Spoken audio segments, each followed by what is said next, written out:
2024 world cup నెగ్గిన భారత జట్టు సభ్యుల్లో 9 మంది ఈసారి విన్నింగ్ టీంలో భాగంగా ఉండి కెరియర్లో 2 టీ20 వరల్డ్ కప్లు గెలుచుకున్నారు. అరుదైన ఆటగాళ్ల జాబితాలో చేరారు. వాళ్ళెవరో ఈ వీడియోలో తెలుసుకుందాం. వీడియోలోకి వెళ్లే ముందు మీ అందరికి ఒక చిన్న రిక్వెస్ట్. మన ఛానల్ కి 1000 మంది సబ్స్క్రైబర్స్ గోల్ ఉంది. క్రికెట్ లవర్స్ అందరూ వెంటనే సబ్స్క్రైబ్ చేయండి.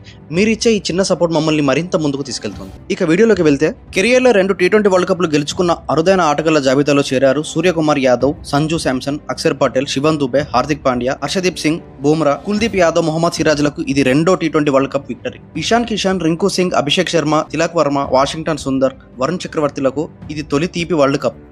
2024లో కెప్టెన్ అయిన రోహిత్ శర్మ 2007లో గెలిచిన జట్టులో సభ్యుడిగా డబుల్ ఆనందాన్ని పొందాడు. 2023 నవంబర్ 19న భారత జట్టు ఇదే అహ్మదాబాద్ మైదానంలో ఆస్ట్రేలియా చేతిలో వన్డే వరల్డ్ కప్ ఫైనల్లో భారత్ ఓడి తీవ్ర నిరాశకు గురైంది. ఆ రోజు ప్రపంచవ్యాప్తంగా మెన్స్ డేగా జరుపుకుంటారు. కానీ ఇప్పుడు ఉమెన్స్ డే రోజు మార్చి 8న టీమిండియా అదే మైదానంలో మరో వరల్డ్ కప్ టోర్నీ ఫైనల్లో సత్తా చాటి విశ్వ విజేతగా నిలవడం విశేషం. ఎట్టకేలకు ఆదివారం గెలిచాం. గతంలో ఆదివారం రోజు జరిగిన 3 వరల్డ్ కప్ ఫైనల్స్ లో భారత జట్టు ఓడిపోయింది. రన్నర్ అప్ గా నిలిచింది. 4వ మాత్రం సండే ఫైనల్ సెంటిమెంట్ బద్దలు కొట్టింది. ఆదివారం రోజు జరిగిన వరల్డ్ కప్ ఫైనల్లో తొలిసారి భారత్ విజేతగా నిలిచింది. ఆదివారం రోజు జరిగిన 2023 వన్డే వరల్డ్ కప్ ఫైనల్లో ఆస్ట్రేలియా చేతిలో, 2014 టీ20 వరల్డ్ కప్ ఫైనల్లో శ్రీలంక చేతిలో, 2023 వన్డే వరల్డ్ కప్ ఫైనల్లో ఆస్ట్రేలియా చేతిలో ఓడిపోయిన టీమిండియా ఈసారి మాత్రం ప్రత్యర్థి జట్టును చిత్తుగా ఓడించింది. ఆదివారం అద్భుతం సాధించింది. గతంలో భారత్ గెలిచిన 1983, 2011 వన్డే వరల్డ్ కప్ టైటిల్స్ ని శనివారం రోజున, 2007 టీ20 వరల్డ్ కప్ టైటిల్ ను సోమవారం రోజున, 2024 టీ20 వరల్డ్ కప్ టైటిల్స్ శనివారం రోజున వచ్చాయి.